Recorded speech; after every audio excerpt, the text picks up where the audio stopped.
கர்த்தருக்குள் மிகவும் அன்பான சகோதர சகோதரிகளே, இந்த அருமையான நாளிலும் வேதத்தை வாசிக்கலாம் வாங்க என்ற செய்தியின் மூலமாக உங்களை சந்திப்பதிலே நான் பெருமகிழ்ச்சி அடைகிறேன். பிரியமானவர்களே, நாம் 1 ராஜாக்கள் புத்தகத்தை நாம் பார்த்து கொண்டு வருகிறோம். பிரியமானவர்களே, நாம் ஆதியாகமத்திலிருந்து 1 ராஜாக்கள் புத்தகம் வரைக்கும், அதுவும் 12வது அதிகாரம் வரைக்கும் நாம் பார்த்து விட்டோம். பிரியமானவர்களே, 1 ராஜாக்கள் புத்தகம் 22 அதிகாரங்கள் உடையதாக இருக்கிறது. அது மட்டுமல்ல, நீங்கள் ஒவ்வொருவரும் இந்த நாளிலும் கூட நம் வேதத்தை பற்றி தியானிக்கிற பொழுது நீங்கள் உங்களுடைய நோட்டு புத்தகத்தை, பேனாவை, வேதாகமத்தையும் எடுத்துக்கொள்ளுங்கள். பிரியமானவர்களே, நாம் பழைய உடன்படிக்கையில நாம் புதிய உடன்படிக்கையில இருக்கிறோம். ஸோ இதனால இந்த பழைய உடன்படிக்கை, புதிய உடன்படிக்கை பற்றிய காரியங்களை நான் உங்களுக்கு பிற்பாடு விளக்கமாக அதை நான் தெரிவிக்கிறேன்.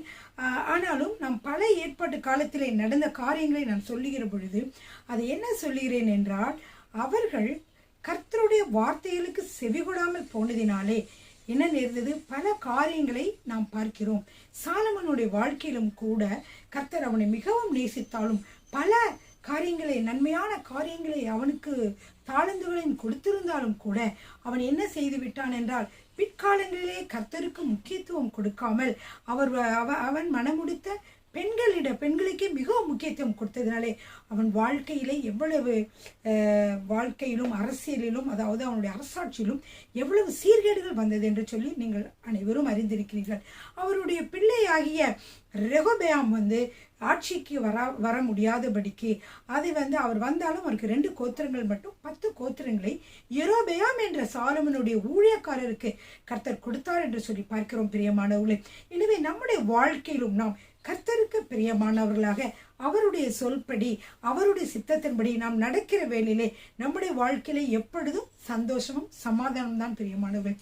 ஆனால் கர்த்தர் கூட நமக்காக ஒரு விசை என்ன 2 விசை கூட சாலமனுக்கு அவர் தரிசனமாகி சொன்னார், நீ இந்த மாதிரிலாம் செய்யக்கூடாது என்று சொல்லியும் அவர் கர்த்தருக்கு முக்கியத்துவம் கொடுக்காமல், அவருடைய வார்த்தைக்கு முக்கியத்துவம் கொடுக்காமல், அவர் பெண்களுக்கு அவருக்கு திருமணம் முடித்த பெண்களுக்கே அவர் முக்கியத்துவம் கொடுத்து அவருடைய வார்த்தையின்படியே நடந்ததினாலே, அதுவும் தெய்வீக பெண்களாகவோ கர்த்தருடைய வார்த்தைக்கு கீழ்ப்படுகிற பெண்களாகவோ இல்லை. பெண்கள் என்றால் எல்லா பெண்களும் மனைவிகளும் சொல்றத கேட்கக்கூடாது என்று சொல்லவில்லை.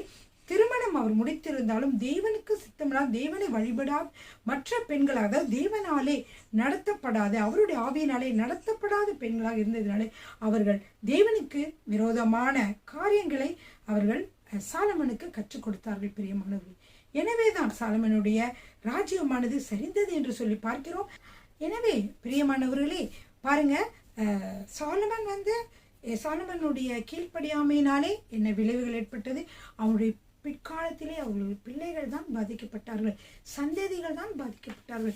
எனவே நாம் கர்த்தருக்கு கீழ்ப்படிந்து நாம் வாழ்கிற வாழ்க்கையை நாம் சரியாக வாழ்கிற பொழுது கட்டாயமாக நம்முடைய பிள்ளைகள் அதனாலே பலன் பெறுவார்கள். பிரியமானவர்களே, ஹல்லேலூயா, ஆமென். சரிங்க பிரியமானவர்களே, நாம் செய்திக்கு வருவோம். நான் சொன்னேன் 22 அதிகாரங்களை உடைய அந்த 1 ராஜாக்கள் புத்தகமானது 2 பெரும் பிரிவுகளை உடையதாக இருந்தது. ஒன்று ஐக்கிய அரசு, 2வது பிளவுபட்ட அரசு. இந்த பிளவுபட்ட அரசுல பார்த்தீங்கன்னா 10 கோத்திரங்களை கர்த்தர் யாருக்கு கொடுக்க, 10 கோத்திரங்களை இஸ்ரவேல் தேசம் என்றும் 2 கோத்திரங்களை யூதா தேசம் என்றும், அங்க இஸ்ரவேலுடைய தேசம் 2ஆக பிளவுபடுகிறது. அதுக்கப்புறமாக என்ன ஆகிறது என்றால், இந்த 2 கோத்திரங்கள் மட்டும் கொண்ட அந்த தேசம் யூதா தேசம் என்றும், 10 கோத்திரங்கள் கொண்ட அந்த தேசமானது இஸ்ரவேல் தேசம் என்றும் அழைக்கப்படுகிறது. பிரியமானவர்களே, இந்த இஸ்ரவேல் தேசத்தை கர்த்தர் யெரொபெயாம் என்கிற சாலமனுடைய வேலைக்காரருக்கு கொடுத்தார். அதே போல சாலமனுடைய மகனாகிய ரெகொபெயாம், அவரை உங்களுக்கு எல்லாருக்கும் தெரியும், அவருக்கு 2 கோத்திரங்களை கொடுக்கப்பட்டது. பிரியமானவர்களே, அப்படி இருக்கிற பொழுது நம்ம இந்த பிளவுபட்ட அரசை நம்ம பார்க்க போறோம். இதுல பிளவுபட்ட அரசை நம்ம 6 வகையாக பிரிக்கிறோம். பிரியமானவர்களே, 1 ராஜ்யத்தின் பிளவு, 12வது அதிகாரம் முதல் 14வது அதிகாரம் வரை. அப்புறம் 2வதாக யூதாவை அரசாண்டு 2 அரசர்கள், அதை பற்றி பின்னாடி பார்க்கலாம். 15வது அதிகாரம், அதுல 1 வசனத்திலிருந்து 24 வசனங்கள் வரை. 3வதாக இஸ்ரவேலை அரசாண்டு 5 அரசர்கள். இந்த பகுதியில 15வது அதிகாரம் 25வது வசனம் முதல் 16வது அதிகாரம் 28 வரைக்கும். அப்புறம் ஆகாப் அரசனுடைய அரசாட்சி இஸ்ரவேல் நாட்டிலே. அதை பற்றியதாக 16வது அதிகாரம் 29வது வசனம் முதல் 22வது அதிகாரம் 40வது வசனம் வரைக்கும் பார்க்கலாம். கடைசியிலே யூதாவில் யோசபாத்தின் அரசாட்சி. இதை 22வது அதிகாரத்திலே 41 வசனம் முதல் 50 வசனங்களிலே யூதாவில் யோசபாத்தின் ஆட்சியை பார்க்கிறோம். அடுத்த 6வது பிரிவாக இஸ்ரவேலிலே அகசியா அரசரினுடைய ஆட்சி. இது 22ஆம் அதிகாரம் 51 முதல் 53 வரைக்கும் நீங்கள் படிக்கலாம் பிரியமானவர்களே. சரிங்க, எல்லாரும் வேத புத்தகத்தை எடுத்துக்கொள்ளுங்கள்.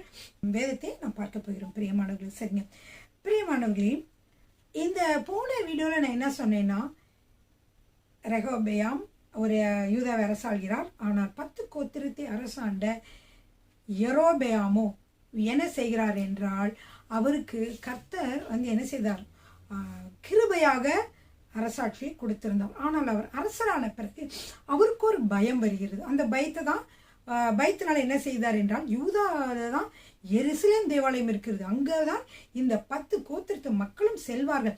அப்படி செல்கிற வேளையில ஒரு வேளைக்கு அவர்கள் யூதா தேசத்தோடு சேர்ந்து கொண்டு என்னை கொன்று விட்டாலும் கொன்று விடுவார்கள் என்று பயந்து 2 பொன் கன்று குட்டிகளை சேர்ந்து 2 இடங்களை வந்து அவர் வைத்து கோயிலாக, அதுங்க வந்து தேவனுடைய, அது மட்டும் இல்லை 2 வச்சுட்டு பேர் அதுக்கு கொடுக்கல. என்ன சொன்னார்னா, கர்த்தருக்கு பண்டிகை கொண்டாட வேண்டும் என்று அங்கே போக வேண்டாம், இங்கே கர்த்தருக்கு பண்டிகை கொண்டாடுங்கள் என்று சொன்னார். பிரியமானவர்களே, இது உங்களுக்கு வந்து யாத்திரையாம் புத்தகத்திலே நாம் பார்த்த ஒரு காட்சிக்கு ஒப்பாக இருக்கும் என்று நான் நினைக்கிறேன் பிரியமானவர்களே.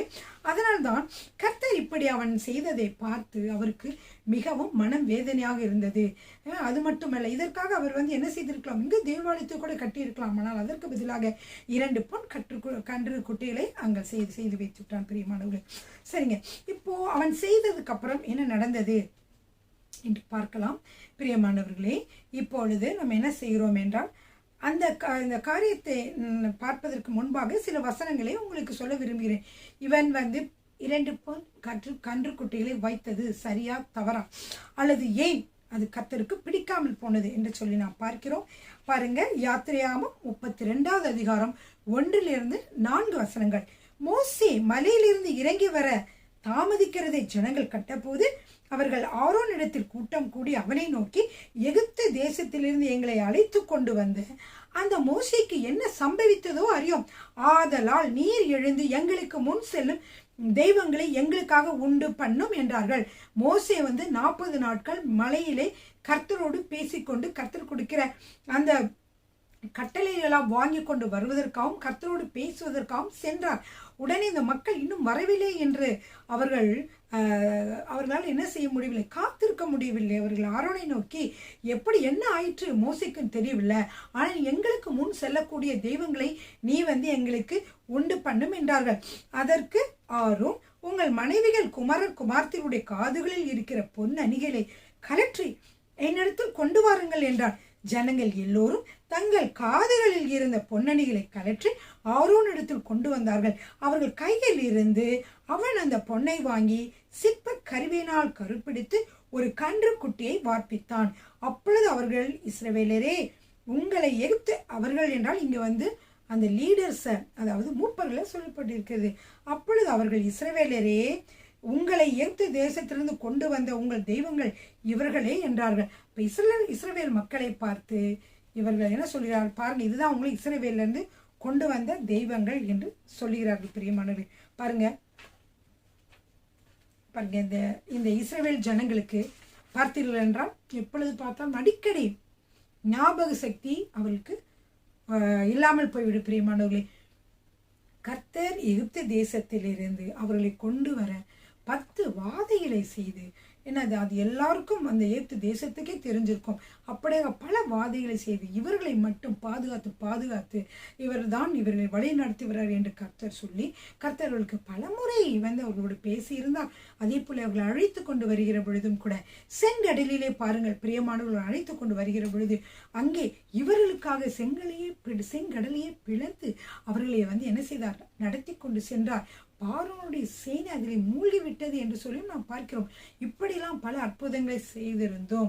கர்த்தரை அவர்கள் மறந்து விட்டார்கள். பிரியமானவரே, வருகிற வழிகளும் கூட பிரியமானவர்களை கர்த்தர் அவர்களுக்காக எவ்வளவு நன்மைகளை செய்திருந்தார் பாருங்க. அவங்களுக்கு வந்து மாறா மாறாவின் நீரை என்ன செய்திருந்தார், அவர் கசப்பான நீரை மாற்றியிருந்தார். அவர்களுக்கு சாப்பாடு இல்லாமல் வனாந்தரத்தில் அலைந்த பொழுது அவர்களுக்காக என்ன செய்திருந்தார் என்றால், உங்களுக்கு எல்லாருக்கும் தெரியும், அந்த மன்னாவை அவர்களுக்கு ஒவ்வொரு நாளும் கொடுத்து அவர்களை ஆசீர்வதித்திருந்தார். இப்படியாக அவர்கள் தண்ணீரோடு தாகத்தோடும் இருக்கிற பொழுது கூட அவர்களுக்காக கண்மலையிலிருந்து தண்ணீரை வரவழைத்தார். அப்படி நடத்தி வந்த தேவனை அவர்கள் மறந்து விட்டார்கள். அவர்கள் எல்லாரும் என்ன சொல்கிறார்கள் என்றால், எங்களை எகிப்திலிருந்து கொண்டு வந்த தேவன் யார்? கன்றுக்குட்டிகளை செய்து அதை சொல்றாங்க, இதுதான் உங்களை எகிப்து தேசத்திலிருந்து கொண்டு வந்தது என்று சொல்லி மூப்பர்கள் எல்லாம் சொல்லுகிறார்கள் என்று சொல்லி பார்த்தோம். இப்படியாக தேவன் என்னென்ன செய்தார், யார் அவர்களை எகிப்து தேசத்திலிருந்து அழைத்து வந்தார் என்று சொல்வதே அவர்கள் மறந்து விட்டார்கள். பிரியமானவர்களே, அப்படியாக நாம் இருக்கக்கூடாது. நம்மை ஆரம்பத்திலே கர்த்தர் அழைத்த விதத்தை நாம் நினைவு கூற வேண்டும். நம்மை ஆரம்பத்திலே கர்த்தர் புதிதாக நம்மை அழைத்த பொழுது அவர் நமக்கு என்னென்ன நன்மைகளை செய்தார், எப்படியெல்லாம் நம்மளை விடுதலை செய்து கொண்டு வந்தார் என்பதை நாம் காலங்கள் கடந்த பொழுதும் நாம் மறக்கக்கூடாது. பிரியமானவர்களே, எப்பொழுதும் அதை நாம் நினைவில் வைத்துக் கொள்ள வேண்டும். சரிங்க பிரியமானவர்களே, இப்ப பாருங்க, 1 ராஜாக்கள் 13வது அதிகாரத்துல நம்ம வாசிக்க போகிறோம். 1 ராஜாக்கள் 13வது அதிகாரம் 1ஆம் வசனம் 2ஆம் வசனம். யெரொபெயாம் தூபம் காட்ட பலிபீட தண்டையில் நிற்கல். எங்க யெரொபெயாம் இந்த பொன் கன்றுக்குட்டிகளை செய்தார்கள், அங்க இருக்க பலிபீடத்துலதான் போய் நிற்கிறாரு தூபம் காட்டுவதற்காக.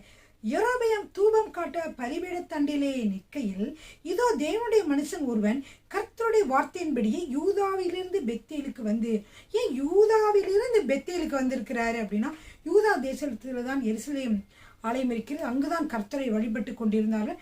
அப்படிப்பட்ட ஒரு இடத்திலிருந்து கர்த்தர் என்ன செய்கிறார், நீ இஸ்ரவேலுக்கு போ என்று சொல்லி அனுப்புகிறார். ஏனென்றால் இஸ்ரவேலிலே என்ன நடக்கிறது, பலிபீடங்கள் கட்டப்பட்டு அதிலே பொன் கன்று குட்டிகளை வைத்து அதற்கு பலிபீடத்துல என்ன செய்ய போகிறார்கள், தூபம் காட்ட போகிறார்கள்.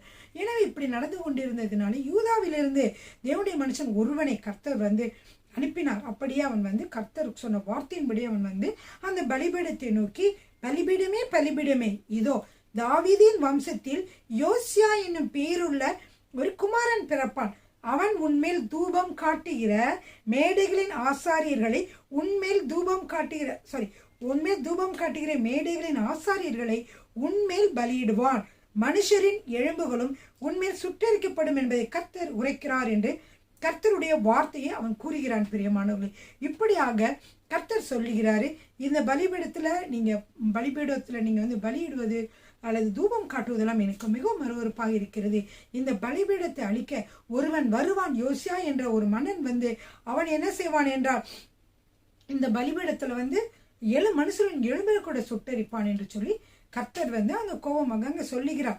அதற்கு அப்புறம் பார்த்தீர்கள் என்றால், அந்த யெரொபெயாம் என்ன பண்ணுகிறான் என்றால், திரும்பவுமாக அப்படி சொல்லும் பொழுதும் கூட அவன் அதற்கு கீழ்ப்படியவில்லை. அவன் உடனே என்ன செய்தான் என்றால், சொன்ன அந்த வார்த்தைகளை சொன்ன அந்த தேவனுடைய மனுஷனை பார்த்து, இவனை பிடியுங்கள் என்று கையை நீட்டினான். இப்படி கையை நீட்டின உடனேயே பிரியமானவர்களே, அவனுடைய கை திரும்பவும் எடுத்துக்கொள்ள முடியாதபடிக்கு அப்படியே என்ன ஆகிவிட்டது, அப்படியே உறைந்து விட்டது பிரியமானவர்கள். அதாவது அப்படியே கை நீட்டப்பட்ட விதமாகவே ஆகிவிட்டது. அது திரும்பமாக அவனால் எடுக்க முடியவில்லை. அப்படிப்பட்ட ஒரு சூழ்நிலையில் இருக்கிற பொழுது மன்னன் மிகவும் கலங்கினான். சொன்னான், ஐயோ தேவனுடைய மனுஷனை எனக்காக ஜெபம் பண்ணி என்னுடைய கை முன் மாதிரி ஆகட்டும் என்று சொன்ன உடனே அந்த கையை திரும்பவும் ஆகும்படியாக கர்த்தர் உதவி செய்தார். பிரியமானவர்களே, சரிங்க, எல்லாரும் எடுத்துக்கொள்ளுங்க. 1 ராஜாக்கள் 13வது அதிகாரம் 1லிருந்து 2 வரைக்கும் வாசித்தேன். இந்த 13வது அதிகாரத்திலேயே ஒரு சில வினோதமான காரியங்கள் நடைபெறுகிறது. அதை பார்ப்போமா பிரியமானவர்களே. இப்ப தூபம் காட்ட யெரொபெயாம் இருக்கும் போது யார் வரா, யூதாவிலிருந்து ஒரு தேவனுடைய மனுஷன் வருகிறார். அவர் கர்த்தர் சொன்ன வார்த்தைகளை உரைக்கிறார். அப்பொழுது சொல்லி அன்றைய தினமே அவன் ஒரு அடையாளத்தை சொன்னான். என்ன அடையாளம்னா, அன்றைய தினம் அவன் ஒரு அடையாளத்தையும் சொல்லி, இதோ இந்த பலிபீடம் வெடித்து இதன் மேல் உள்ள சாம்பல் கொட்டுண்டு போகும், கர்த்தர் உரைத்ததற்கு இதுவே அடையாளம். இந்த வார்த்தை கர்த்தரிடமிருந்துதான் வந்ததா என்று நீங்கள் நினைக்க வேண்டாம். அப்படி நினைத்து வேண்டாம். அதற்கு அடையாளம் என்னவென்றால், இந்த பலிபீடமானது சிதறி அதில் இருக்கிற சாம்பல் எல்லாம் கீழே கொட்டி போகும் என்று இந்த தேவனுடைய மனுஷன் தீர்க்கதரிசனம் சொல்லுகிறார். அப்பொழுது என்ன நடக்குது, இதை கேட்ட தேவனுடைய மனுஷன் கொண்ட வார்த்தையை ராஜாவை யெரொபெயாம் கேட்ட பொழுது, அவனை பிடியுங்கள் என்று தன் கையை பலிபீடத்திலிருந்து நீட்டினான். அவனுக்கு விரோதமாய் நீட்டின கை தன்னிடமாக முடக்க கூடாதபடிக்கு அது மரத்து போயிற்று என்று சொல்லி பார்க்கிறோம் பிரியமானவர்களே. அடுத்ததாக பாருங்க, தேவனுடைய மனுஷன் கர்த்தருடைய வார்த்தையால் குறித்திருந்த அடையாளத்தின்படியே பலிபீடம் வெளுத்து சாம்பல் பலிபீடத்திலிருந்து கொட்டுண்டு போயிற்று. அப்பொழுது ராஜா தேவனுடைய மனுஷனுக்கு பிரதித்திரமாக இதெல்லாம் நடந்தோன்னா அந்த ராஜா பயந்துட்டான். அவன் என்ன செய்யறான்னா, நீ உன் தேவனாய் கர்த்தருடைய சமூகத்தை நோக்கி வேண்டிக் கொண்டு என் கை முன்போல் இருக்கும்படிக்கு எனக்காக விண்ணப்பம் பண்ண வேண்டும் என்றான். அப்பொழுது தேவனுடைய மனுஷன் கர்த்தருடைய சமூகத்தை நோக்கி வருந்தி விண்ணப்பம் செய்தான். ராஜாவின் கை முன்னிருந்தபடியே சீர்பட்டது. இப்பொழுது ராஜா என்ன செய்யறார், அந்த மனிதனை பார்த்து ரொம்ப சந்தோஷமாக வா என்னோட இன்னைக்கு என்னோட வீட்டில் இளைப்பாரு என்று சொல்கிறார். ஆனால் அவன் என்ன சொல்கிறான் என்றால், அவரை நோக்கி நீர் எனக்கு உம்முடைய வீட்டில் பாதி கொடுத்தான் எனக்கு வேண்டாம், அது மட்டும் இல்ல நான் உம்மோடு வருவதும் இல்லை, ஏன்னா அது மட்டும் இல்ல இந்த ஸ்தலத்தில் என்ன அப்பம் புசிப்பதும் இல்லை தண்ணீர் குடிப்பதும் இல்லை என்று சொன்னான். ஏனென்றால் ஆண்டவர் அவனிடம் ஒன்று சொல்லி இருந்தார். என்ன சொல்லி இருந்தார்? நீ 9வது வசனத்துல நீ அப்பம் புசியாமலும் தண்ணீர் குடியாமலும் போன வழியாய் திரும்பாமலும் இரு என்று கர்த்தர் தம்முடைய வார்த்தையால் எனக்கு கட்டளையிட்டு இருக்கிறார் என்று சொல்லி அந்த ராஜா கிட்ட சொல்லிட்டு அவன் பெத்தேலுக்கு வந்த வழியாய் திரும்பாமல் வேறு வழியாய் போனான். ஆனால் இது ஒரு கிழவனான ஒரு தீர்க்கதரிசி, இஸ்ரேல இருக்க ஒரு தீர்க்கதரிசி பார்த்துக்கிட்டே இருந்தான். அவன் என்ன செஞ்சானா, அவனுடைய பிள்ளைங்கிட்ட சொல்லி எனக்கு நான் போய் அந்த தீர்க்கதரிசியை போய் நான் மீட் பண்ண போறேன், இன்னமும் எவ்வளவோ பிரச்சனைகள் நிறைந்ததாக இப்பொழுது நாடு இருக்கிறது. ஏன்னா எல்லாத்துக்கும் காரணம் அந்த கன்றுக்குட்டிகளை வணங்கினதுனால தான். ஆனால் அவன் என்ன நினைக்கிற, என்ன காரணம் தெரியல, இந்த தீர்க்கதரிசி வந்திருக்காரு, இவர்கிட்ட போய் நம்ம எப்படி அதை கேட்டுக்கலாம்ன்ற சொல்லி நினைத்து கொண்டு அவங்களுடைய குமாரனை சொல்றான், எனக்கு சேனம் கட்டி கொடுங்க கழுதையில அந்த வச்சு நான் போய் என்ன செய்யறேன், அவன் கழுதை மேலே ஏறி நான் போய் பார்த்துட்டு வந்துடுறேன். அப்போ வேகமா அந்த அப்பா போகும் பொழுது அங்க தேவனுடைய மனுஷன் போயிட்டு இருந்தார் இல்லையா, அந்த தீர்க்கதரிசி அவர் ஒரு கர்வாலி மரத்தாண்டையில நிக்கிறத பாக்குறார். பார்த்த உடனே அங்க போய் அவர் கேட்கிறாரு, யூதாவிலிருந்து வந்த தேவனுடைய மனுஷன் நீர்தானா என்று அவனை கேட்டதற்கு அவன் நான் தான் என்றான். அப்பொழுது அவனை நோக்கி என்னோட வீட்டுக்கு வந்து அப்பம் புசியும் என்றான். அதற்கு அவன், நான் உம்மோடே திரும்பவும் உம்மோடே உள்ள போகவும் மாட்டேன், இந்த ஸ்தலத்திலே உம்மோடே நான் அப்பம் புசிக்கவும் தண்ணீர் குடிக்கவும் மாட்டேன். ஏனென்றால் ஆண்டு என்ன சொன்னார், அப்பம் புசியாமலும் தண்ணீர் குடியாமலும் நீ போன வழியை திரும்பாமலும் 3 காரியத்தை ஆண்டு சொல்லியிருக்காரு அப்படின்னு சொல்றான். ஆனா இதை கேட்ட அந்த இஸ்ரவேல் இருக்கக்கூடிய தீர்க்கதரிசியானவன் என்ன செய்கிறான், அவனை ஏமாற்றுகிறதை பார்க்கிறோம். இப்பொழுது உண்மையான தீர்க்கதரிசி இல்லை, அவன் என்ன செய்கிறான் என்றால் பொய்யாக அவர்கிட்ட சொல்றான். என்ன சொல்றான் பாருங்க, 18வது வசனத்துல, அதற்கு அவன், உண்மை போல நானும் ஒரு தீர்க்கதரிசிதான், அவன் அப்பம் புசித்து தண்ணீர் குடிக்க நீ அவனை திருப்பி என் வீட்டுக்கு அழைத்து கொண்டு வா என்று ஒரு தூதன் கர்த்தருடைய வார்த்தையாக என்னோட சொன்னான் என்று அவனிடத்து பொய் சொன்னான். அப்பொழுது என்ன செஞ்சிட்டான், இவன் திரும்பி போய் சரி ஒரு தூதன் சொன்னான்னு கேட்டோன்னே கேட்கலாமா, கேட்கக்கூடாது, ஏன்னா கர்த்தர் சொன்ன வார்த்தை தான் நம்ம இது விசுவாசிக்கணும். தூதன் சொன்னா யார் சொன்னாலும் என்ன செய்ய முடியாது, கேட்கக்கூடாது நம்ம அப்படின்னு தான் வசனம் சொல்லுகிறது. அப்புறம் நான் சொல்றேன். அப்பொழுது அவன் இவனோட திரும்பி போய் இவன் வீட்டிலே அப்பம் புசிக்கவும் தண்ணீரும் குடித்தான். பிரியமானவர்களே, இப்படியாக அவன் செய்ததை நாம் பார்க்கிறோம். அப்பொழுது இதை பற்றி வாசிக்கலாமா? இப்போ 1 ராஜாக்கள் 18வது வசனத்தில் நான் இப்போ கொஞ்ச நேரத்துக்கு முன்னாடி வாசித்தேன் இல்லையா, என்ன சொன்னான்னா, இப்படி ஒரு தூதன் என்ன சொன்னான், இப்படியாக சொன்னார் என்று சொல்லுகிறார். கர்த்தருடைய வார்த்தையாக தூதன் சொன்னான்னு சொல்றாரு. ஆனால் உண்மையிலே நாம் வசனத்தை எடுத்து பார்த்தோம் என்றால் கலாத்தியரிலே நாம் வாசிக்கலாம். பிரியமானவர்களே, பவுல் கலாத்தியருக்கு எழுதின நிருபம் 1ஆம் அதிகாரம் 8வது வசனம். பவுல் என்ன செய்கிறார், இயேசு கிறிஸ்து மரித்த பின்பு இயேசு கிறிஸ்துவோடு பேசின வார்த்தைகள், கர்த்தர் வெளிப்படுத்தின வார்த்தைகள் எல்லாம் சொல்லிக் கொண்டு வருகிறார். சுவிசேஷமாக கிருபையின் சுவிசேஷத்தை சொல்லிக் கொண்டு வருகிறார். அப்படி அவர் வருகிற பொழுது அவர் என்ன சொல்கிறார் பாருங்க, 6வது வசனம், 1ஆம் அதிகாரம் 6வது வசனம்.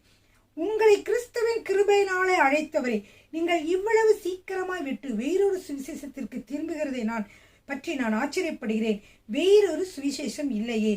சிலர் உங்களை கலகப்படுத்தி கிறிஸ்துவனுடைய சுவிசேஷத்தை புரட்ட மனதாய் இருக்கிறார்களே அல்லாமல் வேறல்ல.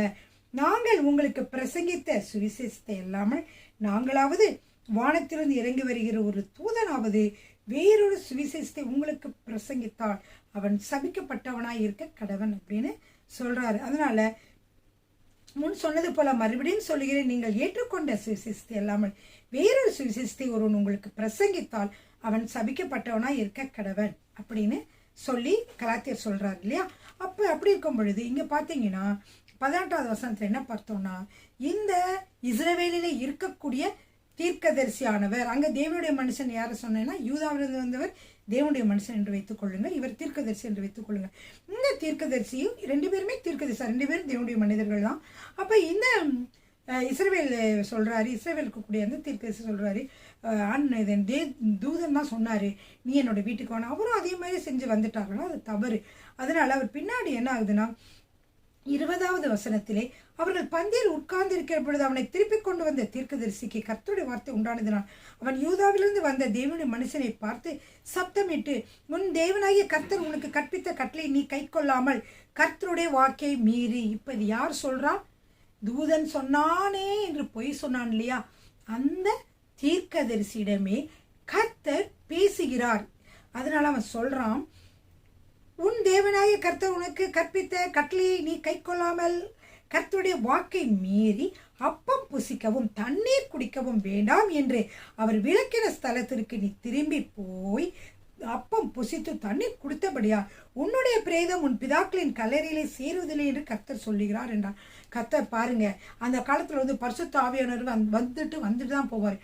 வந்து ஏதாவது முக்கியமான விஷயங்களை சொல்லிட்டு போயிடுவாரு.